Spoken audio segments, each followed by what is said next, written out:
Good afternoon. Welcome to this week's episode of Safety Culture Solutions, brought to you by Safety Culture Strategies. I'm Mike Kinney, your host. And a lot of the viewers, you kind of know the drill, but we always have new people joining us, which is great. Each week we talk to a lot of free-range thinkers, owners of companies, safety practitioners, the boots on the ground people, getting insight on what positive safety culture really means, what it looks like, and especially for leaders, what's some methods to further enhance your own personal approaches to a positive safety culture inside your company. We spend a lot of time on leadership because they set the tone for everything that happens at an organization, whether it's sales, designing a new car or having a new product, whatever it is, and likewise with your safety culture as well. And today we are thrilled to have on board with us one of the top free-range thinkers I've had the pleasure to be around. This is Dr. Jake Mazulewicz. I think I managed to mess it up again. We'll call him Dr. Jake. And he shows leaders why errors are just symptoms. Does that sound familiar if you've viewed the show before? And how to address the deeper problem so everybody can work more reliably and safely. Before launching his consulting practice in 2015, Jake served as the Human Performance HP lead for a 3,600-person group in Dominion Energy. While at Dominion, he taught field teams, advised executives, analyzed over 300 incidents, created a near-miss library, and led a national team of HP specialists for 3 years. Since 2015, Jake has led hundreds of practical demonstrations addressing after-action reports, AARs, which is one of my personal favorites. Here's another one high on my cool list: psychological safety, situational awareness, resilience, and why we can't proceduralize everything. And I know it's going to make some people twitchy. Yeah, I think you'll figure out why it's a good approach. Jake specializes in working with engineers and other technical experts in the energy industry. Jake holds a Ph.D. in education and has personally served on high reliability teams such as a firefighter, an EMT, and a military paratrooper. Dr. Jake, welcome aboard. It is such a pleasure to have you on board with us today, sir. How are you doing? I'm doing just fine. It's a pleasure to be here. Thanks so much for having me on the show. Absolutely. So we've talked a little, and you've got a lot of varied background. We've chatted before. Number one, thank you for your service to the country. God bless. And so literally, firefighter, EMT, you've been kind of on the pointy end of the spear in your career, and that probably maybe helps you gain some insight on what works and what doesn't. Definitely. That's all of that was, most of that was a long time ago when I was young and immortal, as we all were at one point, right? Yes. But I was in college and joined the volunteer fire department and just fell in love with the decision-making, the action, the adventure of it, and the real world impact. I mean, there is nothing like showing up at somebody's house and you see the look on people's faces when they go, "I am so glad you're here." I mean, you can have a really bad day, a bad week, a bad month, but showing up like that and knowing that you carry the tools and the techniques and the courage to go help somebody else out and are able to do it is an amazing feeling. I've never gotten really anywhere except emergency services and military to a certain degree. Wow. Excellent. And just for the viewers, I've always been intrigued would be over your left shoulder, Jake. I really love that poster on the wall when we talk about errors. And you and I are we're like brothers from another mother, just because so many organizations, they want that zero error approach to everything. And before we kind of get into safety culture, can we kind of do a little bit deep dive on why you have to be able to recognize the potential for errors and ways to accommodate that, and then reduce the potential for them to occur? So errors, yeah. I mean, I got hired into the job that I was in at the big utility I was in, Dominion Energy, because of some errors that were made. Now, they weren't directly related to safety. Nobody got hurt on those errors. It involved shutting down some big expensive pieces of equipment, and all kinds of people found out about it, stuff like this. But that tends to get executives very interested in human error. And they saw the difference, at least initially, between error studies, as some people have called it, and safety. It wasn't about preventing people from getting hurt. It was about the psychology of decision making. So that was my entry into it.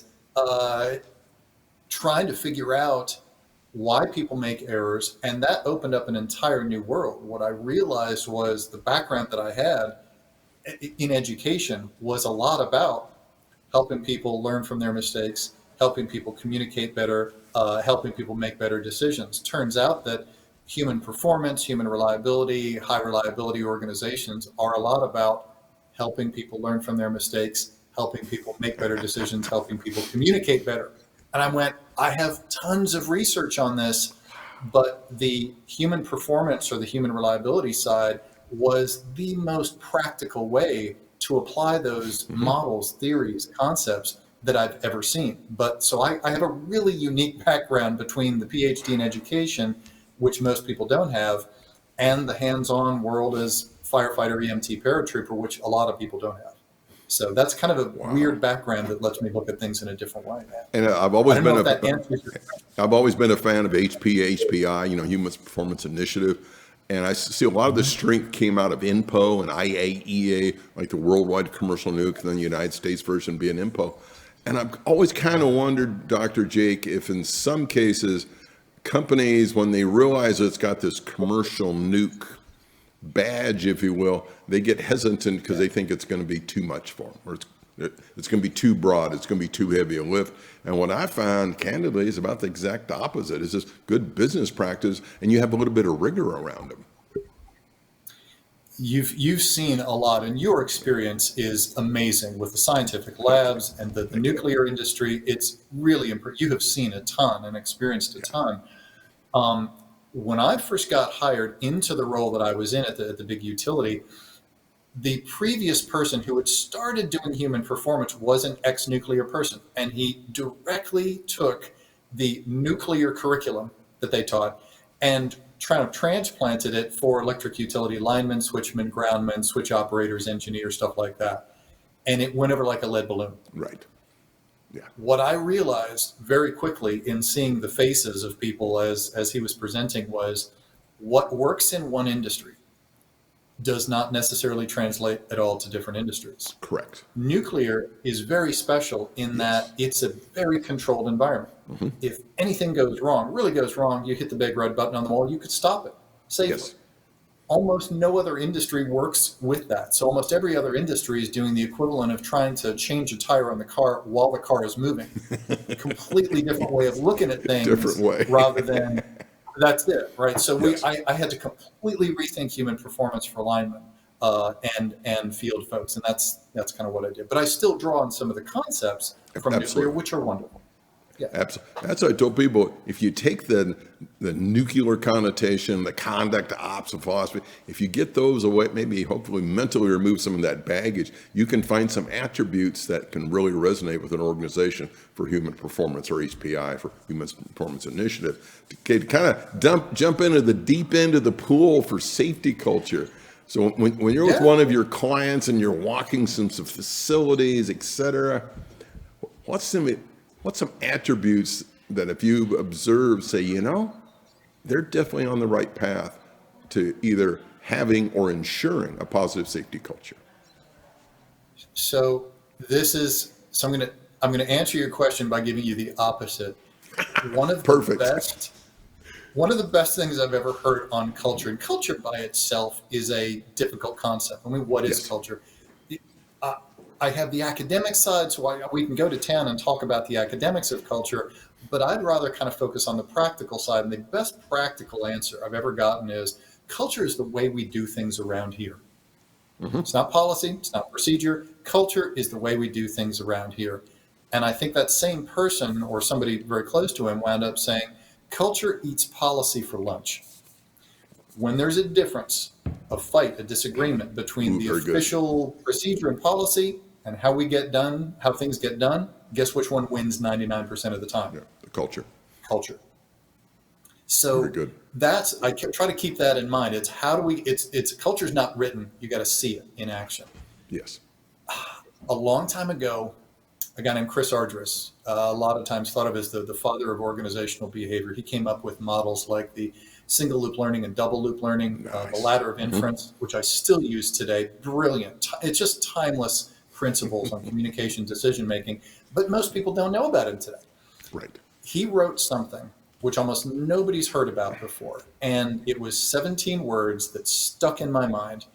And he called it the 4-step recipe for creating a toxic work culture. Wow. And this was great. And so it's 4 steps. And he said the first step is send an ambiguous message, especially if you're a leader. Send an ambiguous message. Something The more like, ambiguous, the better, right? right, exactly. Yeah. Something like, a CEO saying safety is one of our top priorities. Okay, well, what does that mean, right? So step 1 is send an ambiguous message. Step 2 is pretend the message wasn't ambiguous. That's where it starts getting interesting, right? Because everybody else, well, I don't know what you mean, but the speaker goes, now we're all clear on it. Exactly. Third step is make the ambiguity undiscussable. Punish people for bringing up, well, listen, I'm not sure. We're not sure what that means. Basically silence those conversations, make the ambiguity undiscussable. And the fourth one is make the undiscussability undiscussable. So we're not going to talk about that, and we're not going to talk about why we're not going to talk about that. Just go with the clear message that I gave you. That's how you create a toxic work culture. So And everybody's Archer's figured this out. stifled, in essence. Everybody's kind of going, I don't know what to do, and yet I feel the burden of expectation that I should know because at least somebody thinks it's clear, but I'm not really supposed to talk about it, challenge it, or question it. That's a toxic work culture, or a toxic culture in any family or relationship too. Exactly.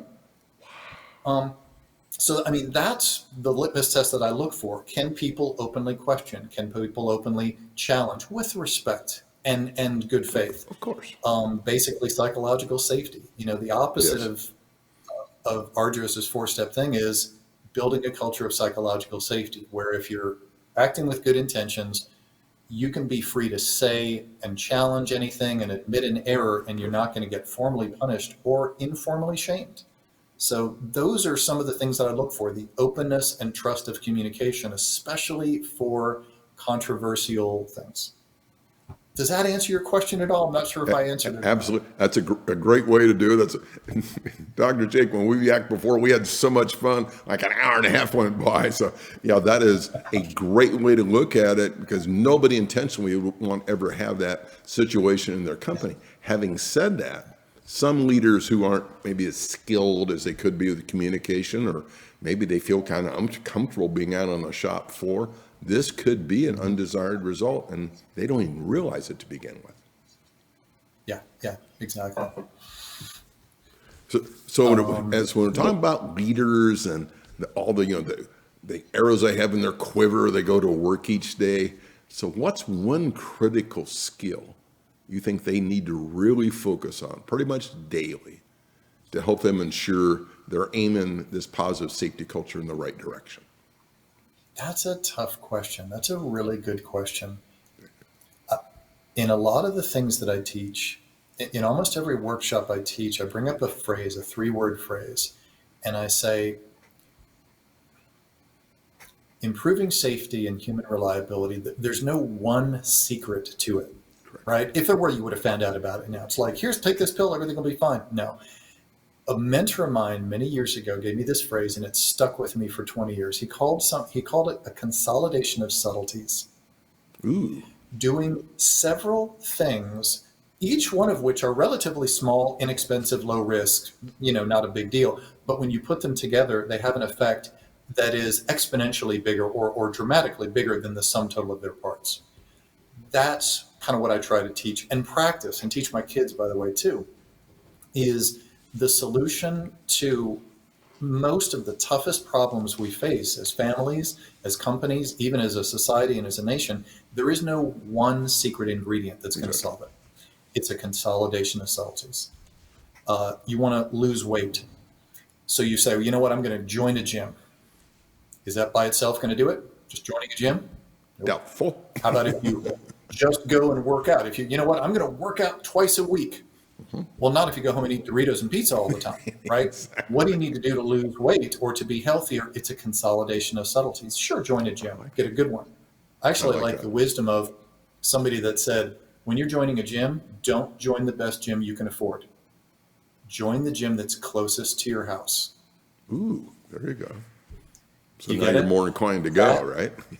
Right. And it's easier to go, right? Set yourself up, basically build a system that is allows you, makes it hard to do the wrong things and make it hard to do the right things. Sorry. So that's a long walk to answer your question.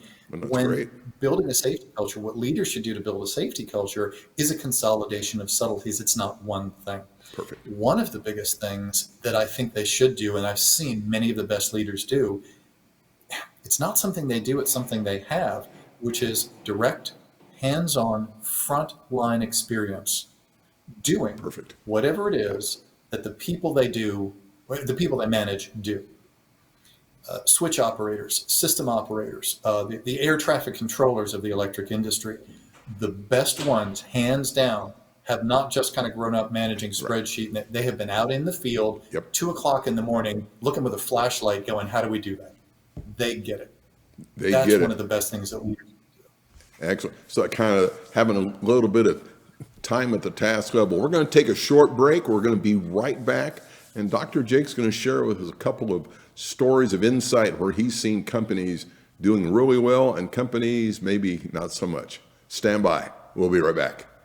Safety Culture Strategies provides world-class safety culture and safety program management consultative services for clients throughout the United States. Whether your company is pursuing Voluntary Protection Program STAR designation, ISO 45001 certification, or considering a comprehensive review of your current safety programs and processes, Safety Culture Strategies brings hands-on experience combined with a unique perspective that readily translates from senior management to task-level personnel. This collective skill set provides you with a very insightful health check of your overall safety management system that can also assist with reducing injuries and attrition, as well as increasing profitability. Safety Culture Strategies is also certified to provide Ziegler Institute employee engagement training and leadership coaching. When combined with established relationships with federal and state regulators, Safety Culture Strategies is uniquely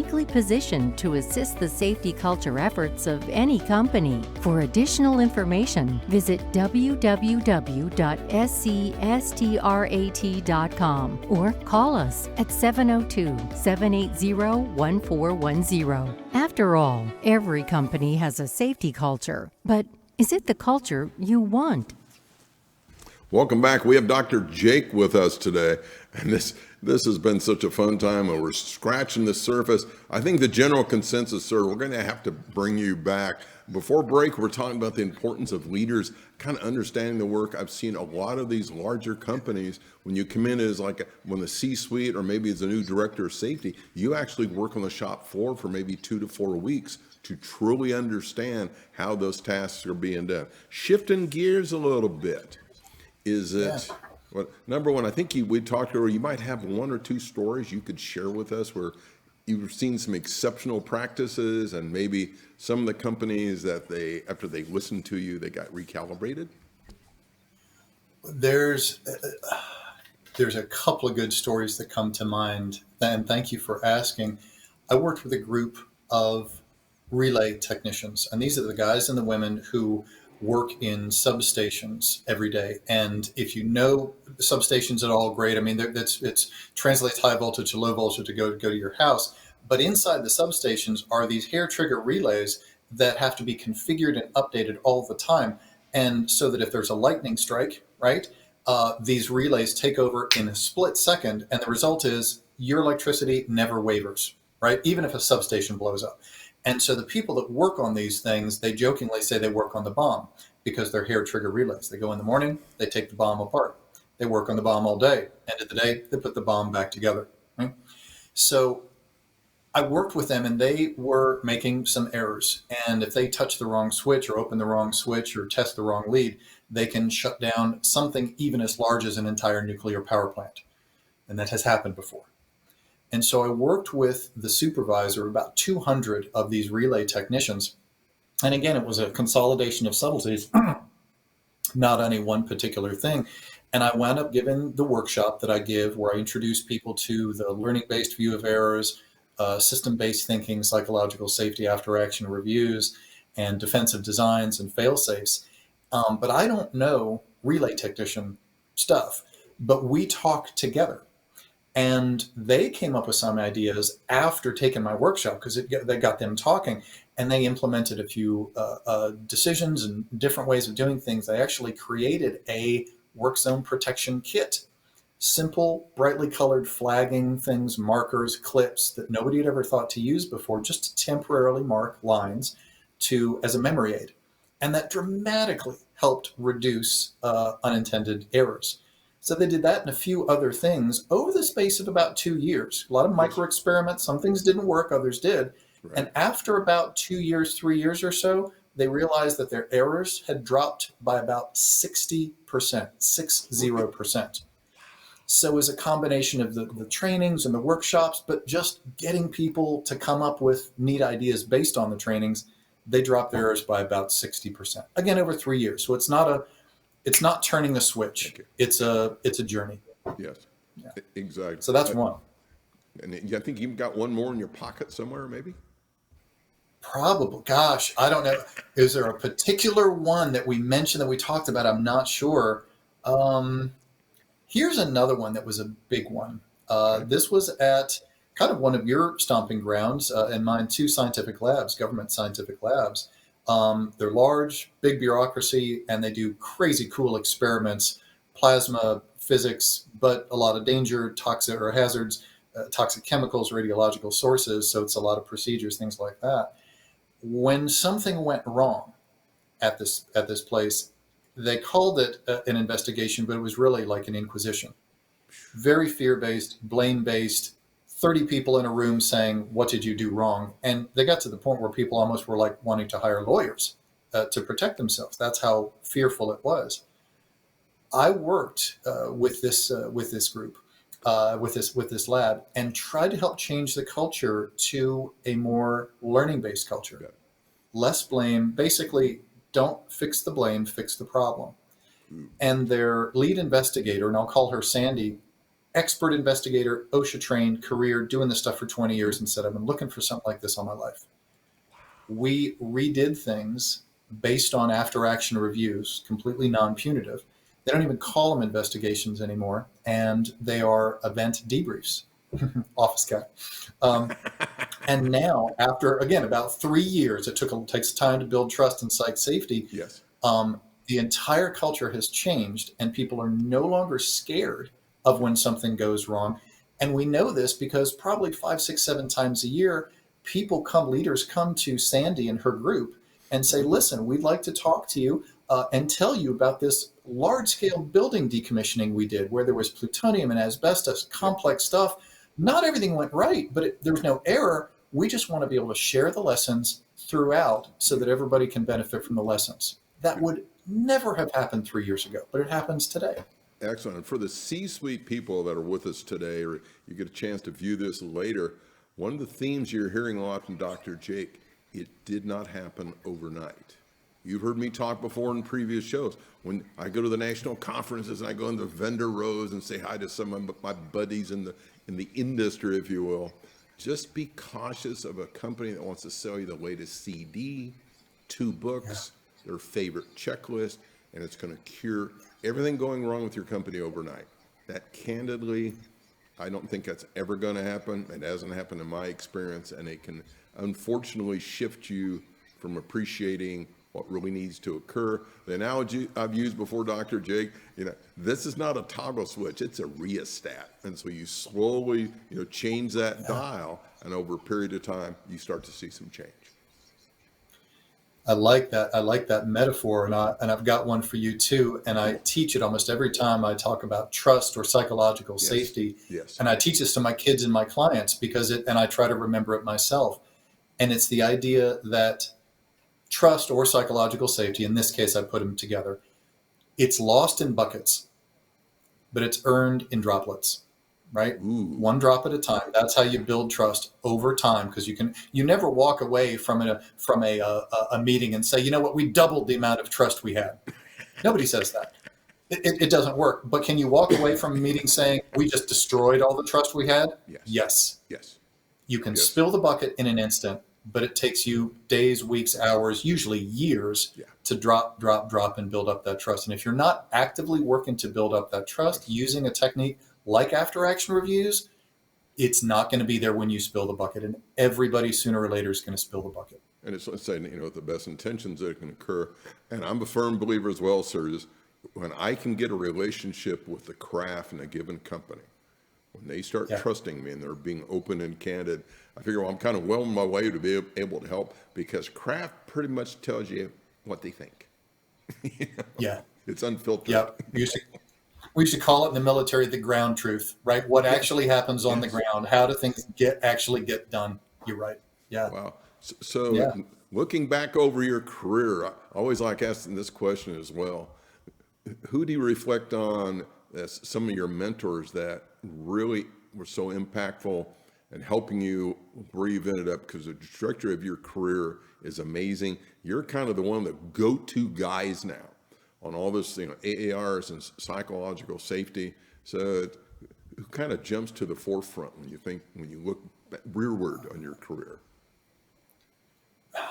What I hear you asking is maybe what's one or two of the mentors that I've had, and what are one or two of the nuggets that I've got from those mentors. Is that correct? Yes, sir. Wow. I hadn't thought too much about that one. The one that comes to mind, and this was a long time ago, but it's the experiences you had when you were young. Two of them come to mind, both teachers. I woke up in college. High school, that was middle school, different story, but I came alive during college. And I mentioned that I joined the fire department, right? I was out driver training one time on a 1968 truck with a split axle and a double clutch. That's how I learned how to drive stick. And that was in 1986. Wow. Give you some idea. We're out on rural Prince Edward County, Virginia roads, Crown roads, stuff like that. And we come to a bridge, and the bridge says 9 tons. Don't go over this bridge. You weigh 9 tons. The truck we're driving weighed 12 tons. Okay. Sticker right on the thing. And we're barreling down the road. And I'm driving the truck. Chief of the department is sitting next to me. His name is Ken Townsend, great guy, economics professor at my college, chief of the department. And I looked at him like, what do I do? And he sits there, silent as a snowfall. He doesn't do anything. And I felt my foot go onto the brakes, and I slammed that truck on the brakes and stopped right before the bridge. I come to find out later, he'd set me up for that, as he does with many people, kind of get some speed up, and then he leaves it up to you to stop or go. He knew the bridge would hold, even though it looked like it was pretty medieval. And he asked afterwards, my heart's leaping out of my chest, and he said, why did you stop? And I wanted to say something like, you're the econ professor, you figure it out, but you never say that stuff in the moment, I wound up saying it was my call. I just decided that was it. That was the best call I made. And if I blew it, I'm sorry, I'll try it again. And he put out his hand and he said, congratulations, Lieutenant, you got the job. You're the first person who stopped. Really? So that's what really happened. And I got to be third lieutenant for 6 months on the fire department because of that. And I think the lesson was, you learn things by being in tough situations with some good guidance. You don't just learn stuff from trainings. No, I like the way Mark Twain said it. Mm-hmm. Oh, I'm sorry. Go ahead. No, and you had the freedom to make that decision. And I had the freedom to make that decision. And he knew it was safe. He knew it was safe for me to go over the bridge. But that was when my boots hit the ground. I was 19 years old, but I had grown up a lot on that. So what's your favorite quote from Mark Twain before we get to the end of the show? You were just getting ready to mention Mark Twain. Mark Twain summarized. I got a lot of Mark Twain quotes. The one that applies here is, a person who picks up a cat by the tail will learn something that they can learn in no other way. Real.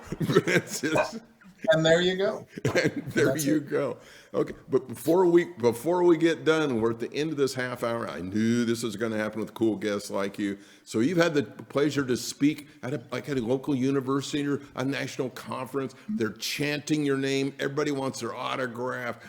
They want to take you to dinner as you leave. So as you're getting ready to leave this stage, what's 2 or 3 things you hope they really jot down and take back to their companies to help their safety culture efforts?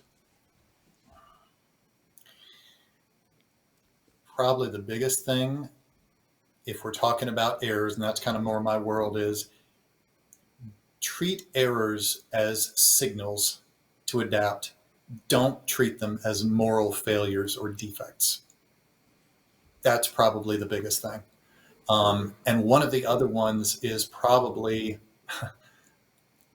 focus on learning as much as don't focus on eliminating errors, because even the most high reliability organization don't eliminate errors. Flight deck crews of aircraft carriers don't eliminate errors. They make it so that errors don't matter. And that means minimizing the consequences and the impact of errors, maximizing the learning. Whereas most companies do that. They're very fragile. Build resilience. That's probably what I'd say, takeaways. Well, that would be a great takeaway to any conference. Dr. Jake, it's been a pleasure to have you on the show today. I think we're going to have to bring you back at some point in time, because we can do a whole deep dive on why you can't proceduralize everything. And I believe you are set up that you can do a lot of these discussions with your client remotely as well. Is that correct, sir? I do. I do them right from here. In fact, I was doing many of them this week, virtual ones, and they work great. And if you have me on again, which I'd love to do, this was wonderful. We didn't even get to the crazy story of me presenting for the Bitcoin conference where I got that crazy poster. Maybe we can do that next time. Hey, I think that's a great little pearl to plant for next time. Well, sir, thank you again for being on the show. Have a great weekend. And I know you're going to have an incredible safety culture journey. God bless. Thank you. You too. Take care, Mike. And ladies and gentlemen, that concludes this week's episode. And you understand everything that's going on possibly on why you can't proceduralize everything. We'll be learning more when we bring Dr. Jake back. To get a hold of me, it's Safety Culture Strategies. It's Mike Kinney. You can give me a www.scstrat.com. Email's mike@scstrat.com. Got to make it easy. Phone number is 702-780-1410. Until next time, enjoy your safety culture journey and appreciate what errors can help you truly understand going on in your organization. Bye-bye till next time.